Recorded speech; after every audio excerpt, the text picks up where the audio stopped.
apóstolos. Boa noite a todos, irmãos. Muita gratidão pela oportunidade de mais uma vez juntos aqui nos reunirmos,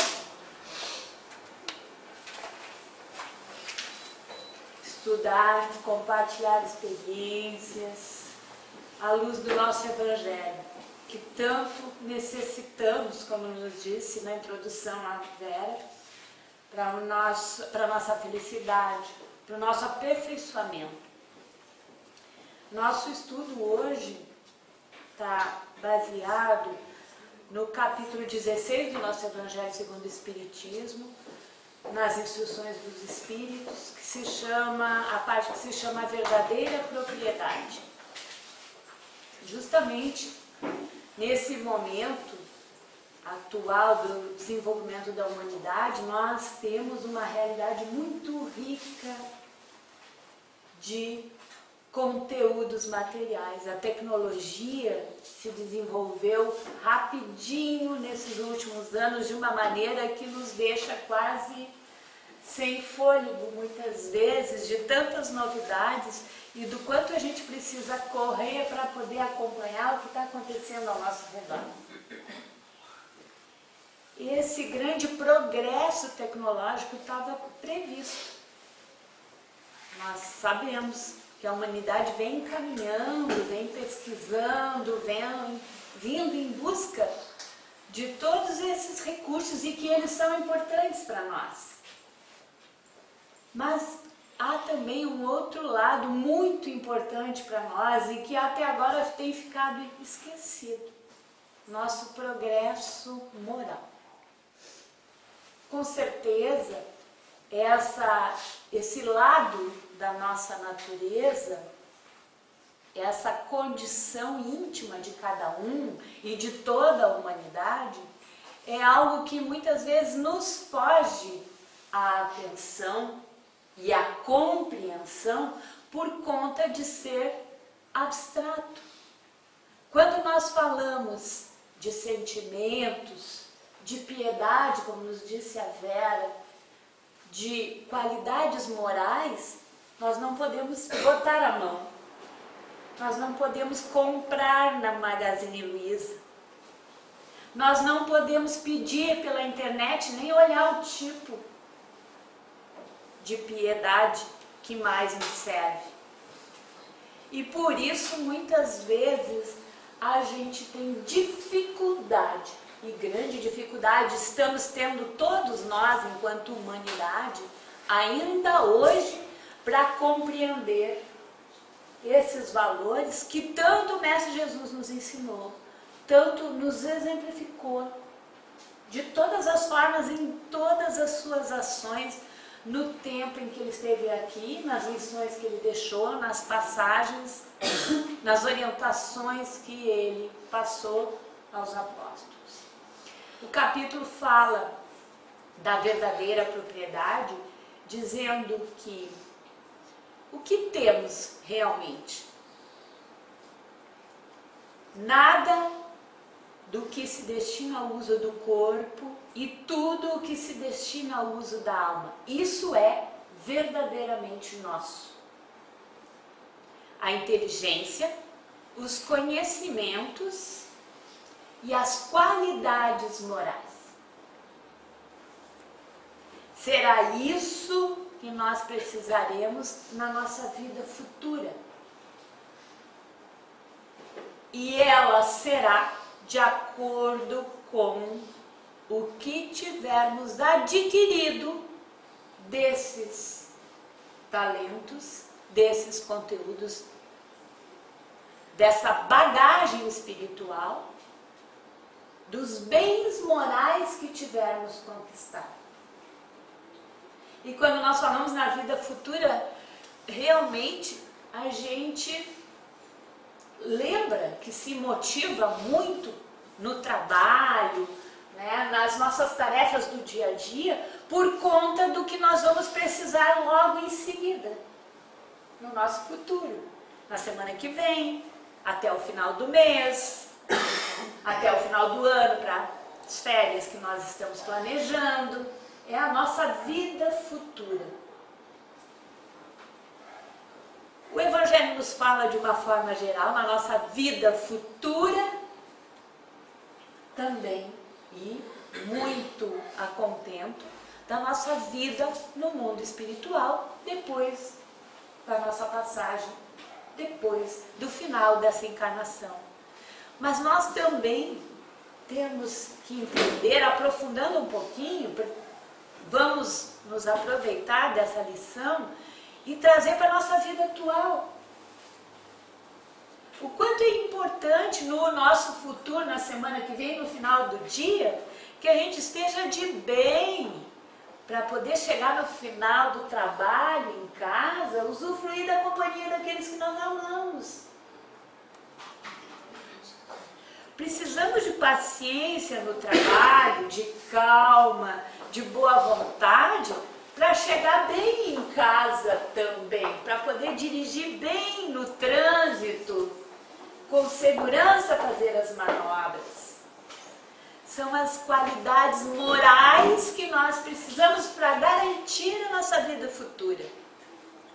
O futuro agora, mais próximo, e o futuro no mundo espiritual. Então, dependerá somente do homem estar mais rico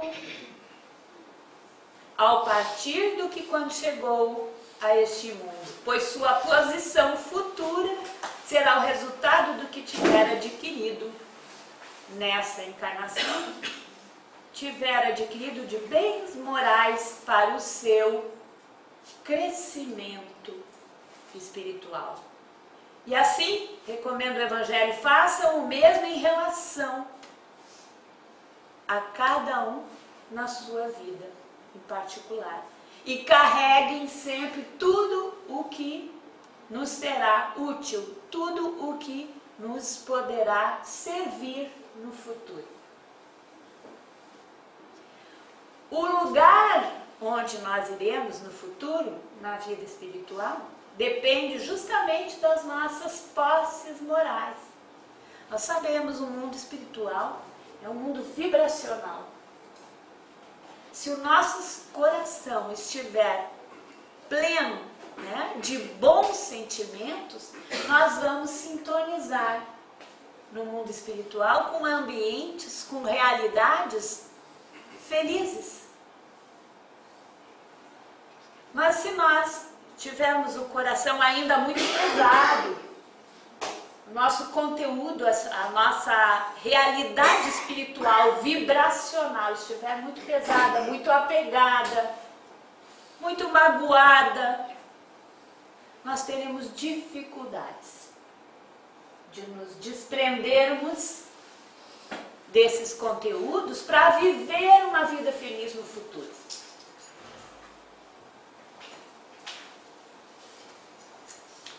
Não nos será levado em conta na vida espiritual o que tivermos adquirido de bens materiais, não nos servirão. Por mais felizes que nós sejamos atualmente com tantos recursos, e que Deus nos abençoe, sim, são importantes, Alimento, abrigo, casa, sim, também nos fazem muito felizes, mas não os levaremos para o mundo espiritual. De lá estando no mundo espiritual, precisaremos apenas das posses morais. E nada material poderá comprar ou poderá garantir essa realidade. Não muito diferente, se nós aprofundarmos essa reflexão, também nos acontece agora. O salário que nós ganhamos, que nós garantimos após cada dia de trabalho, ele não garante que a gente chegue em casa e consiga ser feliz, conviver com a nossa família em paz.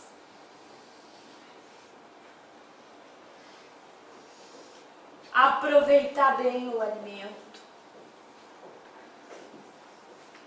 Curtir aquele banho gostoso, aquela água. depende da nossa condição íntima, das nossas conquistas morais. E como nós iniciamos, são realidades, esses valores morais, são realidades abstratas, mas são realidades. Nós sabemos que é através da forma como nós nos sentimos e nos comportamos que nós alcançamos os resultados materiais. Quem fala sobre isso para a gente também de uma forma mais direta, no livro Educação do Espírito, o autor Walter Alves tem um capítulo que chama A Construção de Si Mesmo. E daí ele cita o instrutor Calderaro, que orienta André Luiz naquele livro, O Mundo Maior. No capítulo 4, ele fala muito a respeito desses conteúdos que nós temos e que são a construção da nossa memória espiritual. Nós nos relacionamos com o meio que nos rodeia, com as pessoas com quem convivemos, sempre trocando impressões, sentimentos, vibrações, que se qualificam conforme são esses sentimentos, bons ou não tão bons. E tudo que nós vivemos nessa troca, a nossa memória espiritual registra. E daí de novo a gente lembra um conceito assim, o que é memória espiritual? A gente está acostumado com a memória temporal. É aquela que localiza lembranças no tempo. Ah, eu comi hoje ao meio-dia, era uma sopa de feijão, não gostei muito. Localiza no tempo determinada experiência, e essa memória temporal nós estamos habituados a lidar com mais facilidade. Mas a memória espiritual, que é o registro mental de tudo que nos acontece, tanto a nível consciente quanto a nível inconsciente, ela nos acompanha sempre. A memória temporal nos escapa. Inclusive quando nós encarnamos, ela também se apaga. Não sei como foi a minha última encarnação, o que eu fiz. Está lá, na minha bagagem. Mas vou construir de novo essa vida, uma nova memória temporal. Quando eu tinha 1 aninho, quando eu entrei na escola, eu lembro dos meus colegas na primeira série, né? Quando eu comecei a namorar, é a memória temporal. E a memória espiritual, que são os registros mentais de tudo que nos acontece, ela vai se somando e ela nos acompanha sempre. Inclui os nossos sentimentos, inclui as vibrações que nós trocamos com aqueles que nos cercam, de uma maneira muito além do que a gente tem consciente, mas estão registradas. Em determinados momentos da nossa vida, conforme o estímulo, nos explica Walter Alves, essa memória dos nossos sentimentos, ela é despertada. Conforme nos acontece uma experiência, isso eu já sei, eu não gosto. De onde vem isso? Se nem aconteceu ainda.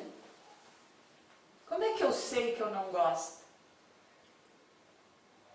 Está lá registrado. E são acumuladas essas memórias. E elas sempre vão estar conosco. Por isso que é tão importante que a gente cuide delas, das nossas experiências espirituais, dos sentimentos que nós guardamos, para que eles sejam os melhores. Por isso que quando a gente se relaciona, é importante que a gente avalie, e é da nossa função de ser racional, fomos criados para isso. Deus nos fez seres racionais, capazes de pensar, concluir, reter informações ou não guardar. Somos nós que decidimos. E isso deve ser feito da melhor forma. Só aquilo que me faz bem para o futuro. Nós ainda temos dificuldade para administrar essa memória espiritual. Ainda não nos damos conta, apesar da gente já lembrar, já sentir muito claramente o que nos faz bem e o que não nos faz bem, nós ainda precisamos aprender. Já sabemos um pouco, sim, chegamos aqui hoje por decisão nossa de que esse é o melhor momento do dia de hoje. Precisávamos vir à Casa Espírita não por necessidade material, mas porque nos faz bem, porque queremos aprender, queremos desenvolver o que realmente nos fará feliz na vida futura. Então, nesse capítulo, Walter Alves ainda fala para a gente: a sabedoria divina nos fornece o estímulo e a energia que fortalece nossa vontade, mas não nos desobriga do esforço pessoal. O Pai nos dá a vida, capacidade de sentir um ao outro a presença, às vezes até sem os olhos materiais, nós nos relacionamos muito bem. Nos dá essa capacidade, mas não nos desobriga do esforço pessoal. Quem decide o que vai guardar, o que vai fortalecer, o que deve seguir conosco, somos nós. Nessa memória espiritual. As necessidades da vida presente, diz ele, levam o espírito a agir, desenvolvendo gradativamente sua potencialidade futura, valendo-se das aquisições do passado. Muito bem, nós ainda não estamos tão bons assim, fizemos muitas bobagens, guardamos muitas mágoas, dissemos muitas coisas que não gostaríamos de ter dito, mas e agora? O que eu faço? Que sirva de lição. São as aquisições do passado que vão me ajudar a ser melhor no futuro. Não faço mais. Não é isso que eu quero para mim, é essa decisão. E as situações que a gente vive nas relações com os nossos semelhantes, e elas são necessárias justamente para isso, elas se repetem. Se a gente pensar um pouquinho, a gente vai ver como é muito parecido. Eu já passei por isso antes. De novo eu falei o que eu não devia. Eu disse o que eu não queria. Eu xinguei, eu pensei. Falei sem pensar. E nós temos o recurso, então, de voltar, da nova oportunidade, de acomodar a nossa memória espiritual da melhor forma, pedindo desculpa, voltando lá, vamos de novo. Fazendo a nossa reflexão no final do dia, para a gente saber o que estava errado, o que é hoje que eu não consegui. Cheguei tão cansada em casa que nem consegui conversar com ninguém. Por que será que foi tão cansativo o trabalho hoje? Será que eu não resmunguei o dia inteirinho por causa de um colega que não me ajudou na tarefa?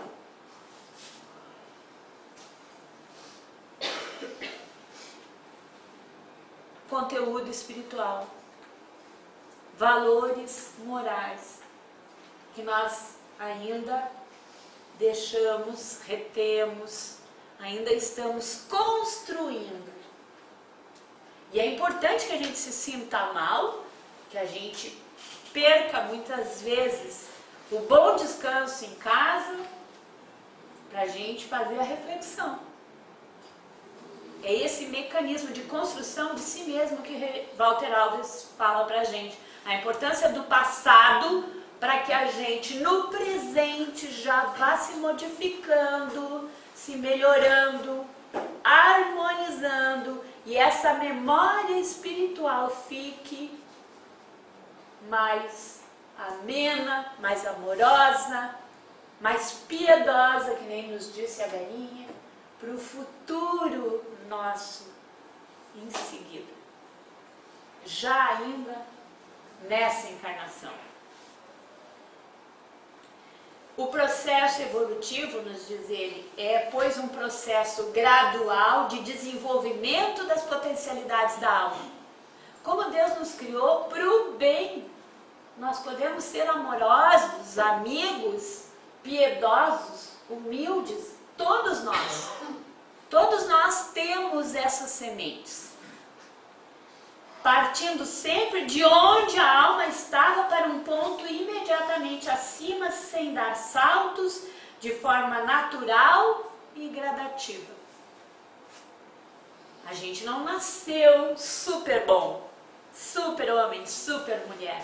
Nós nascemos com as potencialidades, para que a gente, no exercício, no convívio com os semelhantes, pudesse, pelos estímulos que eles nos trazem, a gente pudesse ir conquistando. E essa conquista é assim, de pouquinho, de pedacinho, para que justamente a nossa memória espiritual fique bem rica. E daí nós vamos sentir e agir com mais facilidade, com mais espontaneidade no bem, quando ela estiver plena dos melhores sentimentos. Para que nossa mente prossiga na direção do alto, é indispensável se equilibre, valendo-se das conquistas passadas, para orientar os serviços presentes e amparando-se ao mesmo tempo na esperança que flui cristalina e bela da fonte superior do idealismo elevado. Todos nós queremos o melhor. Esse é o nosso ideal. É por isso que nós estamos aqui hoje. Mas a gente ainda tem essas imperfeições. Ainda está construindo a si mesmo. Construindo a sua memória. As experiências passadas foram importantes.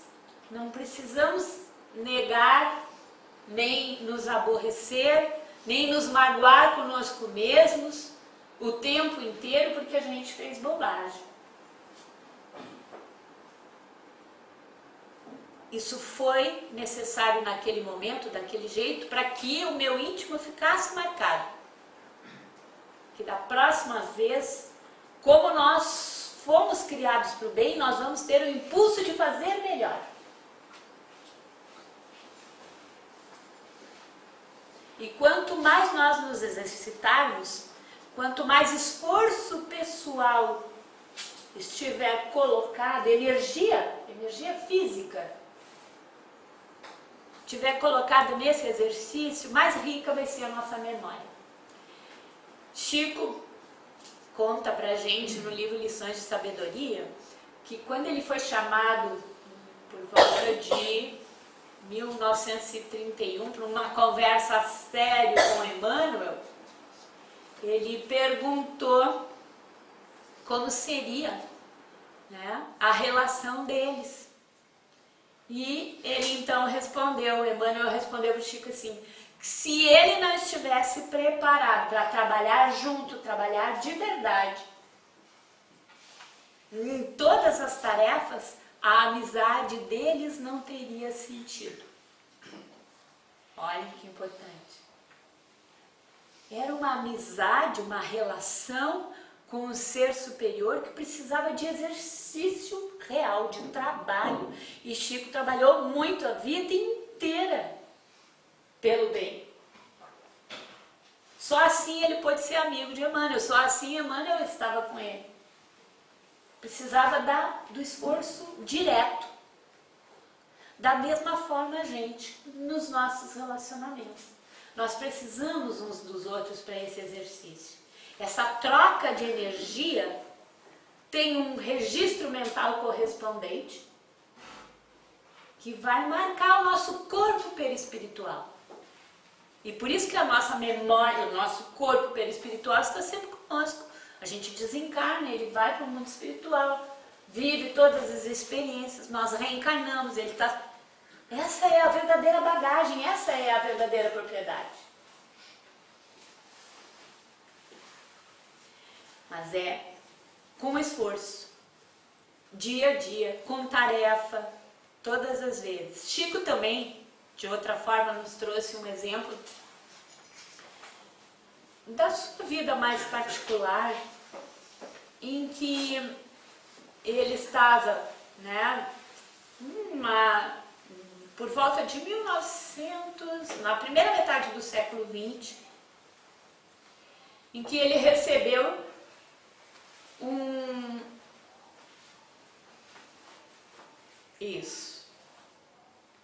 ele recebeu não, quando ele viveu a primeira vez a experiência da dor física, do problema do olho.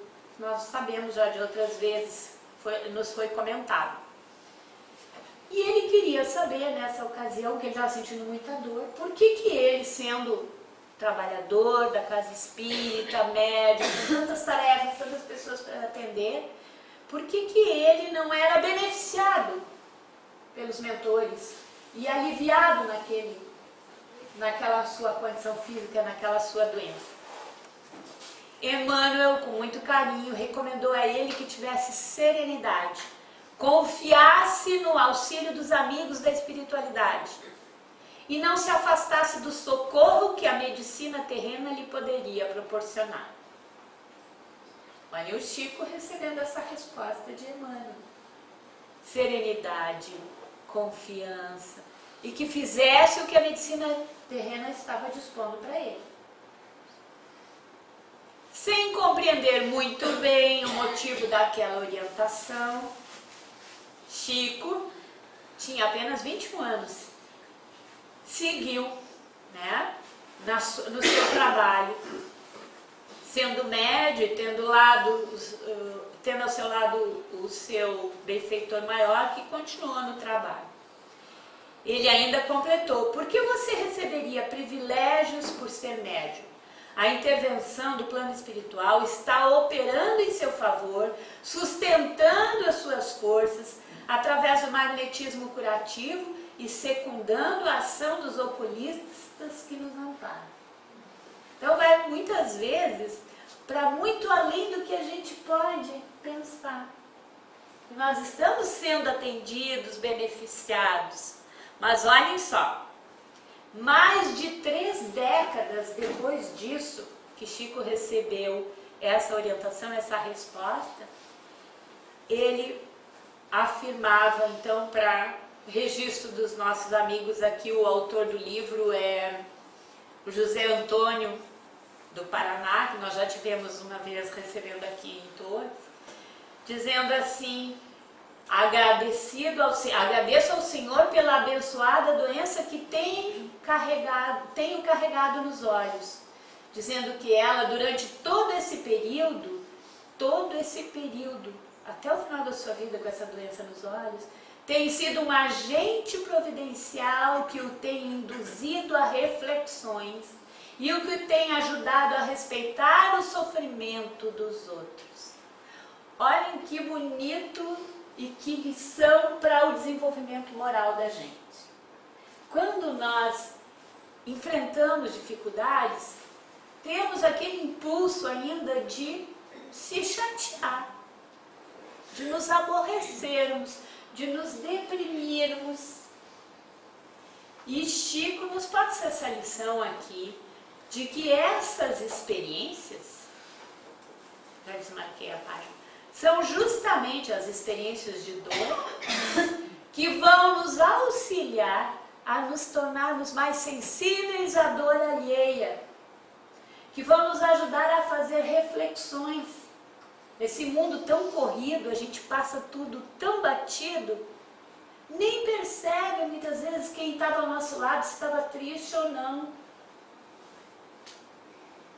Quando a gente tem uma limitação física, os olhos ou outra, a gente vai mais devagar, a gente tem tempo, parece que a gente tem tempo para ver o sofrimento do outro. e que tem ajudado e ajudou o Chico a respeitar o sofrimento, fazer reflexões e respeitar o sofrimento dos outros. Ele foi se qualificando para aquele trabalho que ele precisava fazer, de assistência a todos que o procuraram. Assim a gente também. Nós não somos grandes benfeitores, não somos espíritos superiores, somos espíritos a caminho do aperfeiçoamento. Mas ainda nós precisamos desses desafios. E se na nossa bagagem espiritual, esse esforço, né, em cada experiência, a gente fizer o seu melhor, aproveitar a doença física para desenvolver paciência, aproveitar a limitação para prestar atenção no nosso irmão, para ouvir mais, nós vamos conquistando uma memória espiritual mais plena, uma riqueza moral que tanto vai nos fazer bem para o futuro. Que essa seja a nossa reflexão de hoje, que os livros nos trazem com muito mais conteúdo, sem dúvida, que a gente possa parar para pensar cada dia um pouquinho e ver o que nos cabe de melhor nos nossos sentimentos, no nosso desenvolvimento moral. Que Jesus, aquele mestre tão único nas nossas vidas, sempre seja a nossa fonte de inspiração. Que Chico, que tão próximo de nós, também sempre nos acompanhe e a gente possa cada dia aproveitar o melhor das nossas experiências para o nosso aperfeiçoamento moral. Que assim seja. Que assim seja.